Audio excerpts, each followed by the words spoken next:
I am a person that likes to drive cars. I like to understand what kind of feedback they give me. I said I will want to one day have a Porsche. 5 years ago, I managed to make that dream a reality and got myself a 981 GTS. My first sporty car was a Mark 5 VW Golf GTI, which I absolutely hate. It spent more time in the garage with electrical faults than actually being driven. You are creating content, you are organizing events, you are doing some consultancy, and you are into entrepreneurship. Let's start with the first one. How did you get into content creation, how everything started? People don't know is how I started with the POV footage. Today it looks very professional and the angle is perfect, where in the beginning it was not. I had to bend a piece of aluminium. I put some masking tape around it. I stuck a Hero Session 5 and I bit onto the aluminium and then started recording that way. Ladies and gentlemen, welcome to the Driver Circle podcast, to the podcast where we share stories behind the successes of racing drivers, entrepreneurs, content creators, and in general, let's say automotive leaders, right? Correct. And funny enough, this is not the first time we are recording the first episode. Last time we had some issues with the camera, so we couldn't use the footage, so we are filming it again. You say we. I'm taking the responsibility. It's Good. fine, it's Thank fine. But we are basically repeating the recording, let's say, from the first time, right? And the goal of the first episode is to introduce yourself, Philipp, because you are, let's say, well known in Switzerland as a content creator. People know you as Ysooslow, right? As the point of view content creator or driving point of view style, how to call it. But they don't know much about you and your story and what you do behind the content creator, right? In your career or what you did and what you are building as an entrepreneur as well. So we'll touch different things. Unfortunately, everyone will know about everything I do. That's the goal. You're working in a personal brand, so let's try. You surprised me with one thing that I found on your LinkedIn that we never spoke about. And I saw you were a motocross champion in the 250 and 450 classes in Saudi Arabia. Correct. Now, tell me about that. I'm very, very surprised about that. Yeah, when I was between the ages of 6 and 10, I lived in Riyadh. And besides camels and some dried fruit that grow on trees and palm trees, there was not a lot to do. So I was introduced to the sport of motocross by one of my dad's friends. We wanted to go and watch one of his races. There was never an intention to start with this sport. But as things happened and developed, I got the chance to ride a very small PV50 motocross bike. My mom was there as well. She said, "No way you're going to do this." My dad said, "Yes, he is." And I got on that motorbike and I drove off as if it was walking for me.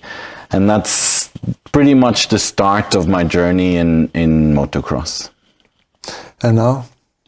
You're not and driving now, motocross and now anymore. I am way too unfit and too fat to continue with motocross, unfortunately. But I did do it for about 12 years. Okay. We then moved to Malaysia. I continued with that sport over there, which was great. But when I then moved to another country, I stopped.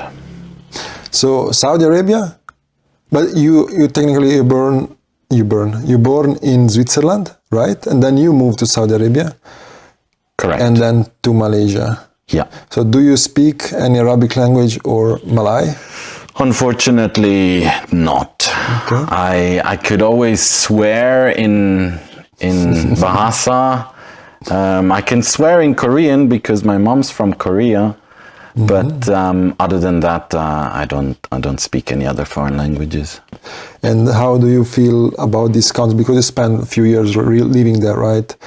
Do you feel somehow attached to these countries? Do you visit them sometimes? Do you feel culturally that they impacted you somehow? I think Malaysia still has a big part in me.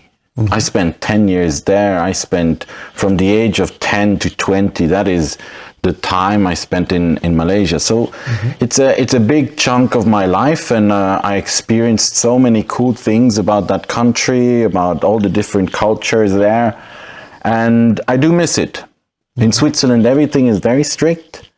And in Malaysia, it's the opposite. You're very relaxed. All the shopping centers are open till 10. Can you imagine any shopping center being open till 10 here? No, it would never happen. Speed limits? It's a very sensitive topic. In Switzerland, yes. In Malaysia? Switzerland, yes. In Malaysia, I don't know what it's like today. When I was there, this was probably around 20 years ago now, when I first got my driver's license with 16 or 17. The speeding tickets, yes, I got them. Okay. But there was a way around having to pay the speeding ticket. I have a lot of stories of how we got out of speeding tickets over there. I don't want to go into detail, but there's ways. But I'm pretty sure they don't work today. I see. Very interesting. Let's move to the next part of your life. The biggest one, I would say the biggest one. You are creating content. You are organizing events. You are doing some consultancy, and you are into entrepreneurship. Let's start with the first one. How did you get into content creation? How everything started? I have these goals in life. When I get a new job, for example, when I was still in the corporate world, I would treat myself to something cool. And when I managed to move up in the corporate ladder, I said I will want to one day have a Porsche. And 5 years ago, I managed to make that dream a reality and got myself a 981 GTS. Many people would say you've gone in too high, too quickly. But for me, that was the car that I wanted to have. Yeah. And managed to get that. And that's how it started. Is the one that you have on your website, right? With the drone shot? Correct. Yeah. That is still the video on my website from someone that created an FPV footage of the car. Very interesting. And then, so the Cayman 981 was the first one, right? And then you moved to the GT4, I think? Yes. Or to the 996 Turbo first? No, I moved to the GT4. It was technically I just wanted to go to the dealership because I heard so many cool things about the 981 GT4, and I wanted to understand whether it was that much better than the GTS. And at this particular dealership, when you wanted to do a test drive, you would have to pay 250 Swiss francs, which I thought was pretty ridiculous, to be honest. But my wife was there and she said, oh, look, if you really want to go and test drive it, I'll pay for the 250 Swiss francs. It then ended up being a very expensive day. But the main reason why I decided to get the GT4 was the dealership paid me more for my GTS than I had paid for 13 months earlier. I see. So my math is not great, but I used the car for 13 months and I get more money for it after that. So I was like, let's do it. and why only Porsche? I mean, you have another daily, right? It's another brand. We will touch that, but you had 3 sport cars, and 3 sports cars are all Porsche. No, I don't know whether you can consider it a sports car, but my first sporty car was a Mach 5 VW Golf GTI, which I absolutely hate. It spent more time in the garage with electrical faults than actually being driven. I have really bad memories of that car. That was my first car. And then you moved to the 981 GTS. No, we need to rewind even more. My first car was a Proton Satria Neo 1.6 in Malaysia. That was my first car. What's and I that? put a big exhaust on it. It's a Malaysian brand. Okay. It's a brand, a local brand to Malaysia. About it. It's called Proton. Okay. Is it like a coupe, a sport car? Or? Yeah, it was a sporty 2-door car. Okay. It was manual. Obviously, I had to shift with my left as the steering wheel was on the right side. That's how I learned how to drive. I would consider it the wrong side today, considering I live in Switzerland. Yeah. But yeah, so Proton first, then a VW Golf GTI, and then I moved to the Porsche world. I see. And then you got to the point that you want to start creating content, right? So the idea in the beginning was to share my experience of Porsche ownership. That was the plan. I wanted to show people what it's like to be behind the steering wheel of one of these sports cars. What many people don't know is how I started with the POV footage. Today it looks very professional and the angle is perfect, where in the beginning it was not. I had to bend a piece of aluminum. Yeah. I put some masking tape around it. I stuck a Hero Session 5 or Session it was called. And I bit onto the aluminum and then started recording that way. But I can tell you, after about 5 minutes, these muscles here, they will hurt. You will feel horrible. But that's how the POV footage and content creation began. So that's the way you use to reach press cars as well, right? To receive press cars was a challenge. Okay. I know when I had about 8,000 followers on Instagram, I thought, wow, look at me, man, I'm so cool, 8,000 followers, I am the king. And decided to email some people at Porsche in Germany. And not even in Switzerland. Not even in Switzerland. I was like, let's go straight to the to the hometown of Germany and Porsche. And they said, "Mom, but sorry, but you don't have enough followers. Come back, get in touch when you have, I think it was 15,000 followers," which I did do. But unfortunately, that person then moved department, and then everything got lost in translation. No. And I never got to work with Porsche AG. Okay. So AG, you mean directly with their brand? Okay. Correct, yeah. And which car was the first one you got to create content with it? I think the first one I got was not a press car. The first one I got was a 992 base Carrera from Porsche Center Aargau. Okay. And I had to do the service there, and I said, look, I would like to take some videos and photos of a replacement car. And in return, I would like not to pay for the replacement car. I was hoping they would say yes, which they did do. So I was very happy, and that's how it started with driving other models. Are the Porsche cars the most, let's say, exciting cars that you make content with, or there is something more special and unique, let's say, that you've driven for content creation? I think Porsche, I compare it with going to McDonald's or Burger King when you're a child. If you go to McDonald's as a kid, when you grow up, you will tend to go back to McDonald's. And Burger King if that was the other situation. Occasionally, yeah. It's kind of the same with me and Porsches. I had a good friend who lived in London. Her first car was a 987 Cayman S. And she would take me, I'm a horrible passenger. Really bad. But I sat in that passenger seat so many times, and I really enjoyed being in that car. I really enjoyed it. And I remember the first time I got to drive it. I don't even know if she knows that I drove it, but it's out there now.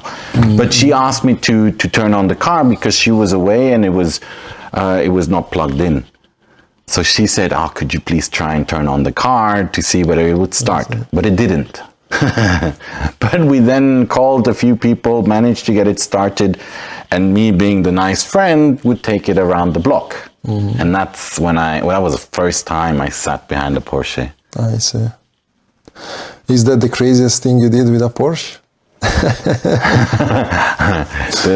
There's probably a Porsche press department watching this, so I would prefer not to disclose everything I've done. I mean, this is not directly connected with them, right? But no, it's not. There is always something that you should not share, or yeah, but I'm very careful when the car does not belong to me.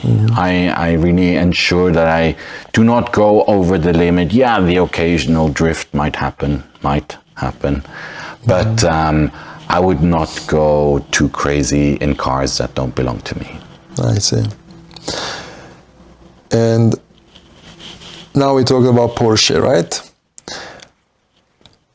Do you want to talk about your daily car? What do you drive as a daily? And I guess I know which car would be your, I don't know if I can call it dream daily, but the car you would like to drive as a daily driver. You're gonna guess? Yeah, I think so. I think you'll be wrong, but you can try. Last time we talked about the Porsche Taycan or the Porsche Panamera. Really? No? I don't think so, no. Okay. But okay. Maybe it was connected to if you want to get, or if you could get a daily car from a brand, you said maybe that would be a Taycan or the Panamera, right? A daily. Yeah, maybe it's connected to that. It always depends. If I would not have to pay for my daily, I would happily take any car. If I had to pay for it, there's a smaller selection that I would probably drive as my daily. And I guess would be still German. At the moment, it would still be German. At the moment, I have a 2014 A4 2-liter diesel with 260,000 kilometers. But it runs, you know. I don't need the fanciest daily, but it works. Yeah. It's your family car, right? Or we have another car. My wife has another car. So in total, we have 4 cars. But this is my workhorse. I don't have to worry about, scratching it and making it dirty. That's the perfect word, I would say, to describe a daily driver, right? Because I'm saying that because I have, I have a Lexus, right, the SUV, and I always like to describe it the workhorse, because for every situation that you need to do something is just perfect, right? It's super comfortable, huge space inside, you can take people in it, you can, whatever. It's super reliable, it's super efficient, and that's something that I really need to have, and I would like to have in every daily driver, right? When I'm thinking about my 996, for example, I struggle sometimes to daily drive it. Manual gearbox, I'm too tall. If you use it on a daily basis with traffic, I'm getting a bit nervous, let's say. I feel pain in my knee. So I need comfort. You're a And pussy.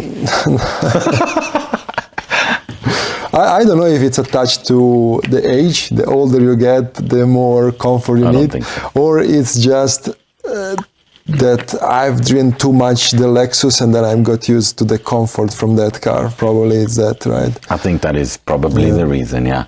However, to be realistic, driving a manual in traffic is a pain in the ass. Yes. It's just a pain in the 100%, ass. especially if it's an older car and the clutch is harder. Correct.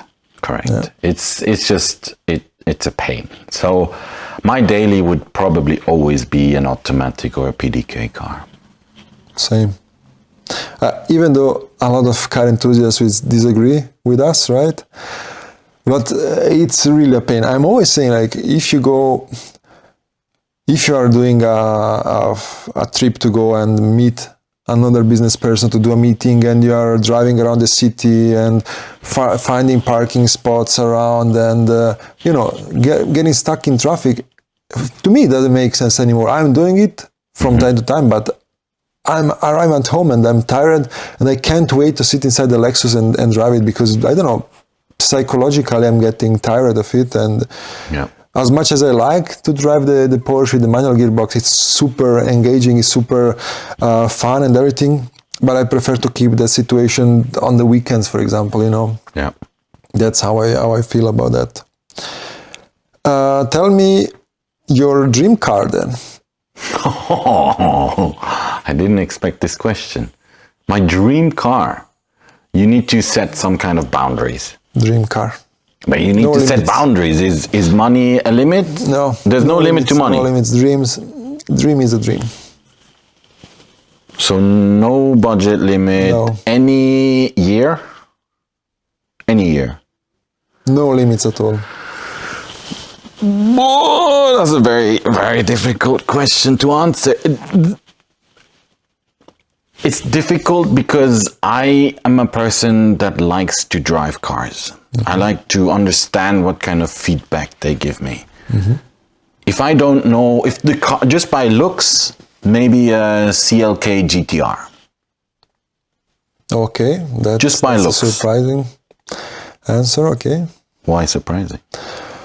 Again, I was expecting a Porsche Carrera GT or 918, sorry. I mean, they're fantastic cars as well, but if you compare it to a CLK GTR, that's a bit different. Okay. But I think if something would have to be within the budget range at some point in life, it would probably be a Carrera GT. I see. Have I driven one? No. Do I want to? I was not far away from the answer, right? You were not far away, but there's still room it's for surprising, improvement. like the SLK GTR, right? CLK. CLK. The CLK is the coupe, right? Yes. I see. That's surprising. It's a very sexy car. Yeah, indeed. So if anyone has one, can I drive it, please?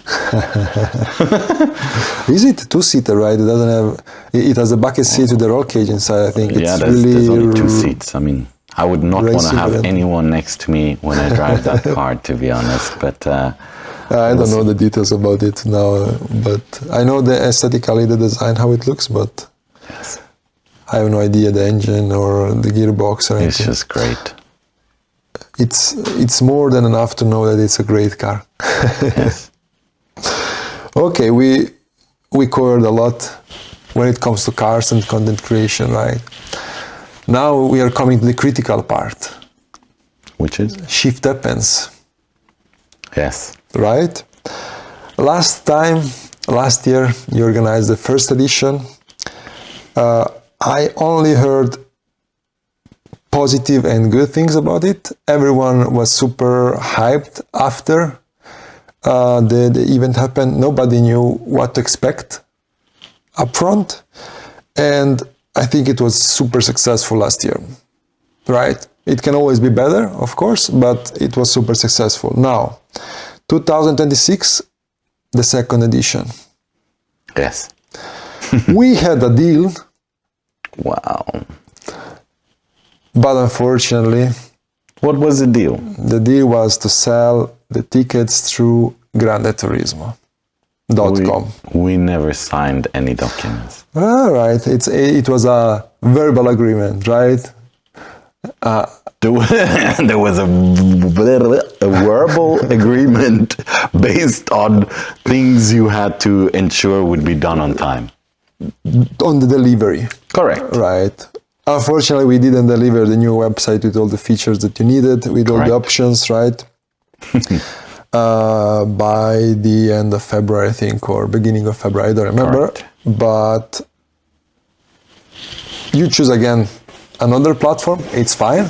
Next year, we will sign the contract. But in exchange, you gave me something very interesting. The Ysooefficient client, right? Correct. For who doesn't know, Ysooefficient, it's a brand that was in Formula One, right, in the 80s. Now they're focused more on hill climbing, right, races. So they change categories, but they have a huge heritage behind the brand, and they are trying to revive the brand, let's say, right? That's the event. It's called Ysooefficient Revival Day. So thanks to Philipp, I have that clients, right? But next year, shift happens, we'll be there, I hope. Let's see how this year goes. Are you going to promise that you will have it next year? No. Why?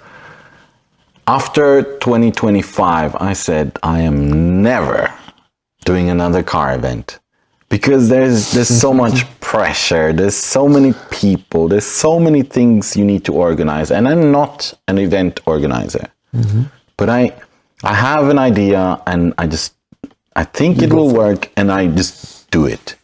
And in this case, I was perhaps lucky with amazing people that supported in creating the event, but I was really finished after the event. I was running around like a headless chicken, and I said, I'm never doing an event again. But look, in exactly 2 months from today, I'm doing it again. Bigger. Sure. Now, what was the biggest challenge, or what is the biggest challenge in organizing that event? In Switzerland, when you create an event at this scale, you need to get permissions. Mm-hmm. You need to get permission from the little town that it's taking place. You need to get permission from the canton. So that's one of the issues. Plus, these events cost a lot of money. Okay. And without money from partners, these events could not take place. And so that's the biggest challenge for people and companies to trust us that we can deliver a cool event.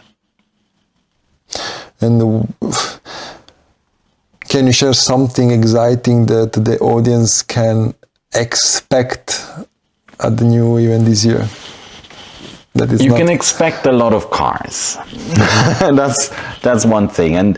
And the special thing about this event, it's open to anyone that is a car enthusiast. Mm-hmm. I don't care whether you come with a VW Polo, but I know you're one of the biggest car enthusiasts and you love to see cool cars. But the cool thing is someone with an F40 can arrive, and someone with a Subaru WRX STI, they both get out and they can discuss their passion.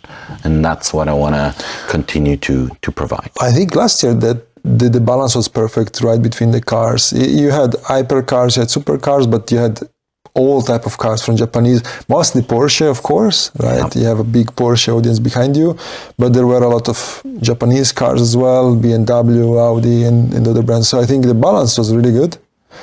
Last year, what was missing last year, I think, was a bit of shade. Last year was so hot. It was super hot. But yes. we have a shade concept. That's what we call it. And we will ensure that we will have more shade this year. Yeah, okay. Or we would just provide sunscreen to everyone. So I see. There's a solution to every problem, no? If now a person that wants to organize a car event comes to you and asks you from where to start. Yeah. What are all the things that the person should consider to organize a car event, what would you say? I think... Don't do it. No, I don't think you shouldn't do it. I think you should always do what you want to do and what you think is the right thing. However, I think you need to be very passionate about what you're doing.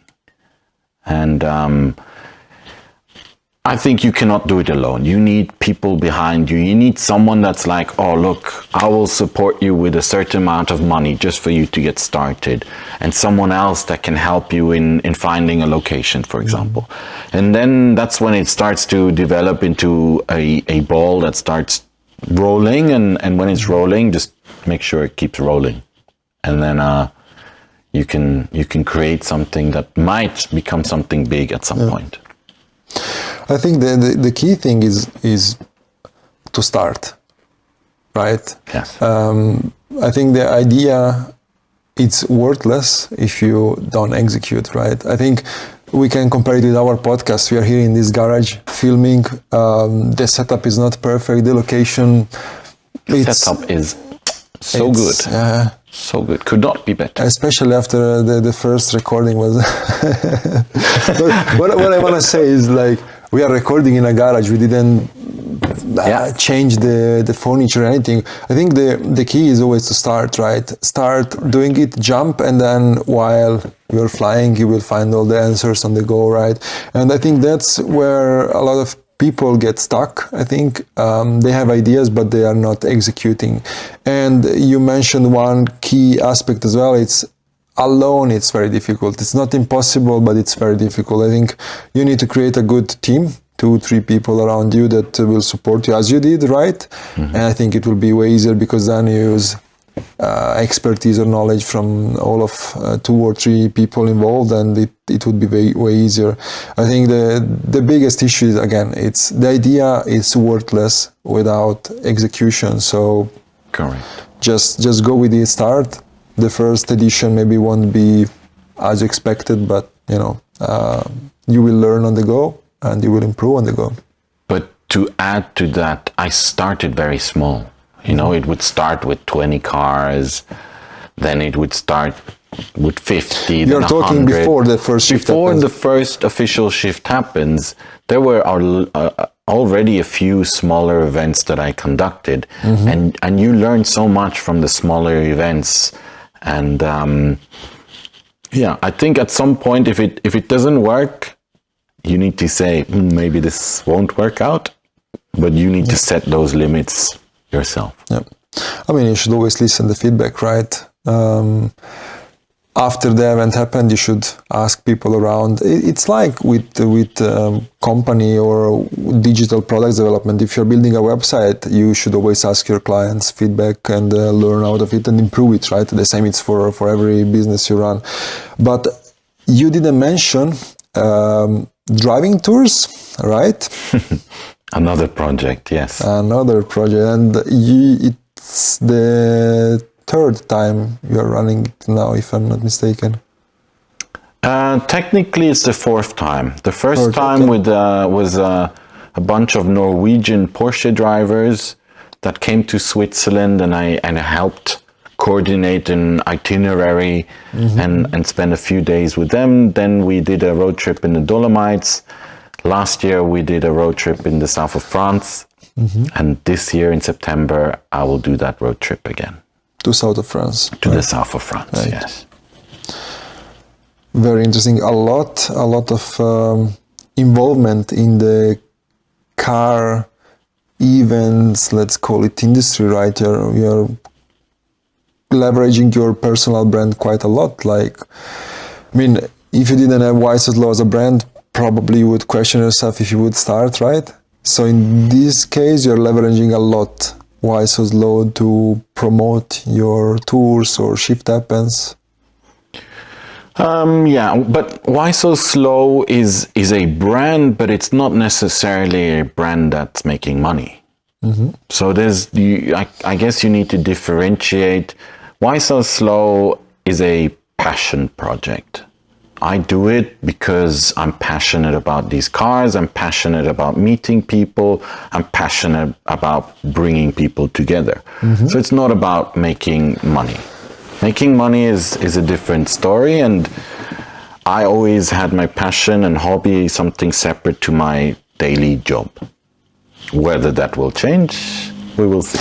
But still, you are leveraging the brand. You're not directly offering services, let's say, through that brand, but that brand it's leveraged to promote Shift Happens, right? Because it's part of your brand at the end of the day. I mean, I don't know, a year ago we didn't know each other so well, but for me it was clear the connection between Shift Happens is the event that Philipp Ysooslow is organizing, right? It's a direct connection. You just wanted to sell the tickets.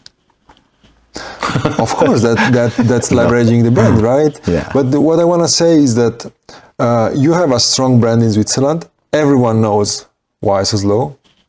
Whenever we are talking about you or publicly a car event, whenever your name is mentioned, there is a lot of respect toward you. And that's something that I admired from the very first day we met.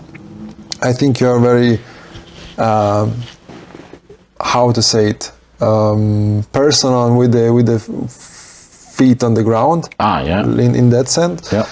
And very respectful. It's something that, you know, when you combine your brand with this information, there is no hate around you, and nobody can say anything negative about the event, or because your brand is so strong in Switzerland, like it or not, or you can agree or not agree or disagree, but I'm just sharing, right, what I'm talking with people around us.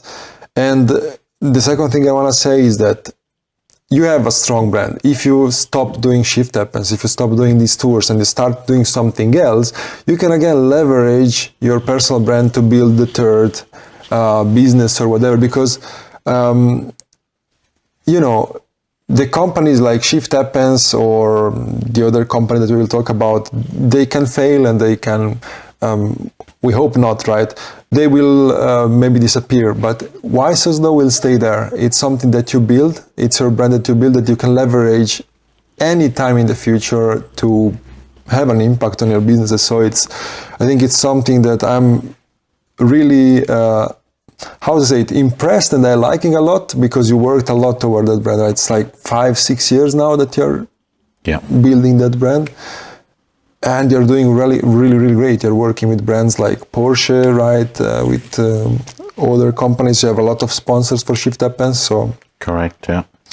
It's a huge success, even though Shift Happens second edition didn't happen, but not yet. It's flying. But it's happening. You are flying. It's happening. You are in the third lane on the motorway at 200 kilometers per hour, flying. In what car? Carrera GT. Oh, okay, good. Yeah, yeah. I'm very bad with compliments, as you may have noticed. I'm not mentioned a couple of times. Yeah, I'm not the kind of person that wants to stand in the middle of the crowd and be like, "Hey, everyone, come and look at me. I'm so cool." I'm just a normal guy that is passionate about sports cars and driving, and I try and share as much as I can. And it's enough for the businesses that you are developing. And at the end it's appreciated, right? That the numbers are saying that at the end. Correct. I guess the numbers are good, but I mean, numbers is worth absolutely nothing. You know, I don't have the biggest following in the world in the car scene, nor have I started with YouTube. Mm-hmm. But for me, at my time, the current time in my career, it was enough, because, you know, it was more or less a hobby that I did on the side. But now we may change something to make it a bit more commercialized. Mm-hmm. But for me, it is important that it doesn't become a platform to advertise. Mm-hmm. You will not see a lot of advertisement on my profile. So you want to stay attached to the core, the beginnings, why you started, right? You don't want to sell, let's say, the brand to other brands, just correct. How to say, to promote them. Yeah. I just yesterday got an inquiry for an American car brand. Okay. And they asked me to create some kind of content for them, a reel and story. and I gave them a price, which is way too high, in my opinion. But you know, if I want to do something, then it would have to be worth my while. And they politely declined and and offered me half of what I requested. But those are very rare occasions where I say, okay, I will promote your brand, but most of the time I wouldn't. You know what I find fascinating now? You asked for a price, right? And you respect yourself, right? I'm always like to compare, like, the amount of money that I'm asking, it's the amount of motivation I need to work on that project, let's say, right? If you give me half of what I asked, I will work half of what I could for the price asked, right? So you should expect also half of the quality and the results at the end of the day, right? And I don't understand how brands on these levels are constantly doing this mistake. In my opinion, it's a mistake that marketing people does not understand. And it's not respected the content creator on the other side. If you are a content creator, as I said before, right, you need to have like 8,000 followers to start getting cars or something like that. But if you have 1, 2, 3,000 followers and you're asking for cars, it's understandable, right? But if you reach a certain level like you did with your brand and still they are offering you lower amount of money to promote their brand, to me, it sounds like a mistake because, you know, you're not a small car brand anymore. You're a big corporation and you should invest in marketing. I think there's a big difference if there is a car brand, agency, and then content creator. Okay. Because there's a gap in between and the agency will want to earn money as well. If the car brand goes directly to the content creator, I think that would be something that could work. But if there's someone in between, they need to make some money as well, and therefore the content creator would get less. I see. But I think there's so many content creators out there now that would do it for free because they're so happy that they get to drive a certain car. And that's where it becomes a bit more difficult for the people that are in this business full time. Yeah, I think it depends also on the positioning, right? If you ask, or every content creator it's starting for free, right? You want to get the cars, you get the cars, are super enthusiastic and happy, but then you will struggle to position yourself on long term, let's say, right? Yeah. And I think there are a few of content creators like you that are going still strong. They have good numbers, good follower base. But the market, as you said, is saturated. There is a lot of, in Switzerland, there are a lot of photographers, not so many real content creators that are making reels to promote cars and stuff like that, but there are a lot of good, very good photographers, in my opinion. But on the other side, Switzerland is lacking a bit of these content creators like in the US or... You're going to get a lot of hate. Look, it's my honest opinion. I think it's the quality is good of the content, but I don't think there are plenty of content creators in Switzerland at the moment. You're climbing out of the hole now. No, I think we can't compare it to the UK or Germany or America because those are huge countries. So there's obviously going to be more people in the videography, content creation area. I think if you would Google how many content creators there are, videographers in Switzerland, it wouldn't be that many. I don't think that's... But on Instagram you can find hundreds of them. But if you could do a filter that everyone that has more than, let's say, 20,000 followers, real followers, I don't think there's that many. Well, my impression is I'm building Grande Turismo in the event industry, right? And I'm following what's happening on the events. I'm going to events. I see every event as, I don't know, not 100, but a high number of people taking photos of cars. Nobody's vlogging. Nobody is working on their YouTube channel, for example, or it's a very low number. There are a lot of Instagram profiles with very high quality images. I cannot say anything in that regard. Switzerland is full of high quality photographers, but what I'm missing is vloggers, for example, like as I said, in UK or in US. The market is smaller, of course, but I think it's missing that. I think the opportunities to get nice cars in Switzerland, it's pretty high. You have hundreds of garages, all the brands are working in Switzerland. I think it's just a mental blocker. I think mentally Switzerland is somehow more close comparing to UK or other countries. I don't know if that's the main issue, but I've talked so many times with friends about that, and I don't know what's the issue in Switzerland. Is it mentality that people doesn't feel comfortable recording? Monetization? Do you think that's the issue? Was definitely one of the reasons why we perhaps don't have so many people creating video content on Instagram, for example. Because other than gaining followers, there's no incentive. There's no financial incentive. Yeah, but you make deals with sponsors. That's always easier said than done, yeah? Again, you need to start from somewhere, right? You need to start pushing in the direction, something will happen. If you don't start, then you shouldn't expect, right? Correct, yeah. Okay, we talked a lot about content creation. Let's touch something now something that I think very low number of people knows what you're doing, right, as a job or the business that you're developing at the moment, and that's Ysooefficient. Correct. Right?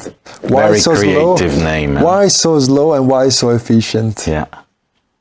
Why so efficient? Why so efficient? Huh? Why this efficient word stays in the company name? Because I've spent the past 12 years in the process optimization world. I have been with so many companies making sure that their internal processes become more efficient. And for the past 4 years, I've been a supply chain consultant. And I noticed that many companies fight and have the same issues. And I decided, look, if I am not going to try this now at the age of 38, yeah, I know I look a lot younger than 38. I will never do it. So I decided, look, let's quit my day job and let's start this company providing something for companies that I really think they need. And now you want to know what that is. Yes. I want to know it, the process, how you do it. So Ysooefficient is a company that create digital work instructions. So the goal is that an employee can come and work within the company and understand many or most of the physical processes and understand them within a very short period of time. So I would say if someone new arrives today, they should understand how the process works by tomorrow. Mm-hmm. So there's no holding hands and spending time explaining how something is done. We developed a different method to teach employees processes. Mm-hmm. So that means you're covering the onboarding parts, right? If they are hiring, let's say, a new employee, instead of having a second employee walking you through all the processes, explaining you everything, correct, you basically will give the material to this new joiner, right, to watch it and to learn directly out of it.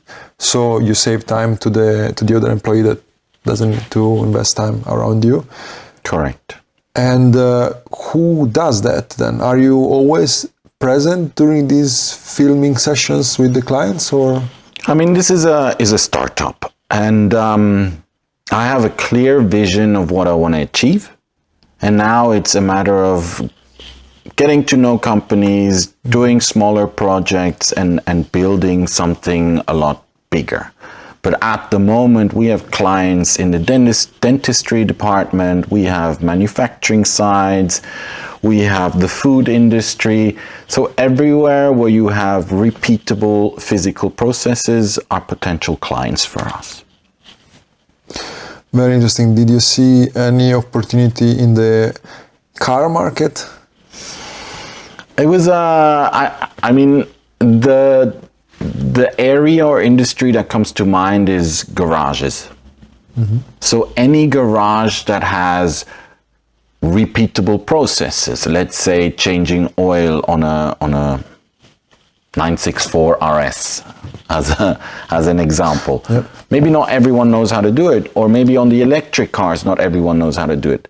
But we record the physical process once, and then technically you and I, and even you, could reproduce that process. And that's the target.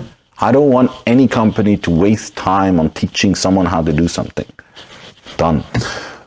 I don't know, I might be wrong, but I see very interesting opportunities in car wrapping, for example, or car detailing, because a repetitive process that you need to explain again and again. Could be a interesting industry to look at. No. For all the car wrappers, car detailers, and garages, you will have the link in the description under the video so you can check.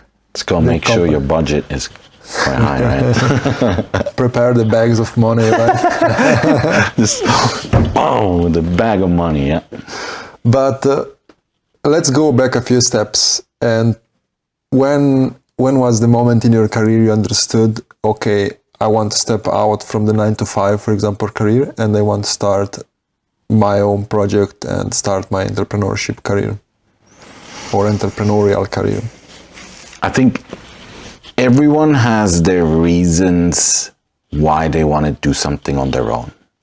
And for me, I work like a donkey. Many people probably don't know this because all they see is social media and me being on drives and waking up at 3 a.m. Philipp is always driving.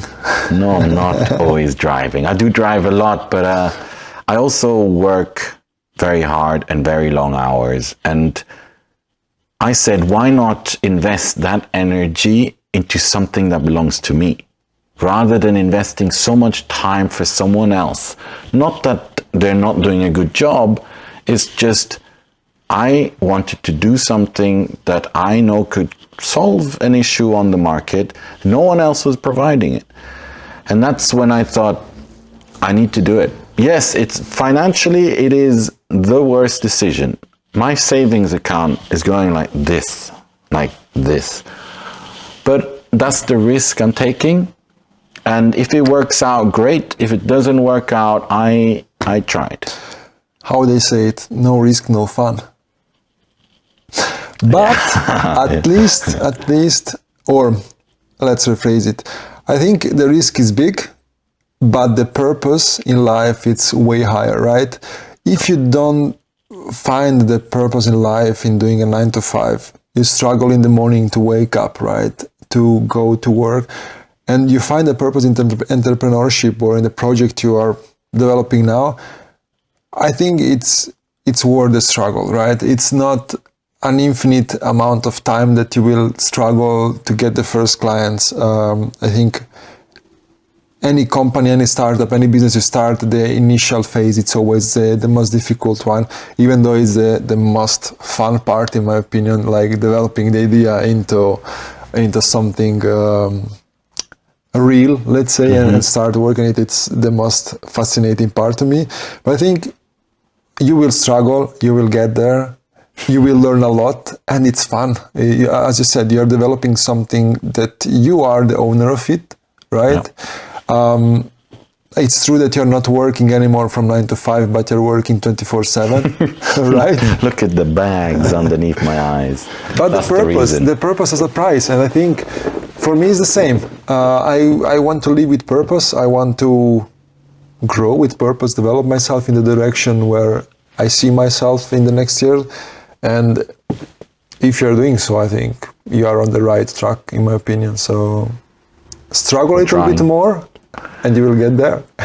Yeah, I think the eye bags will be worth it. I feel a lot happier.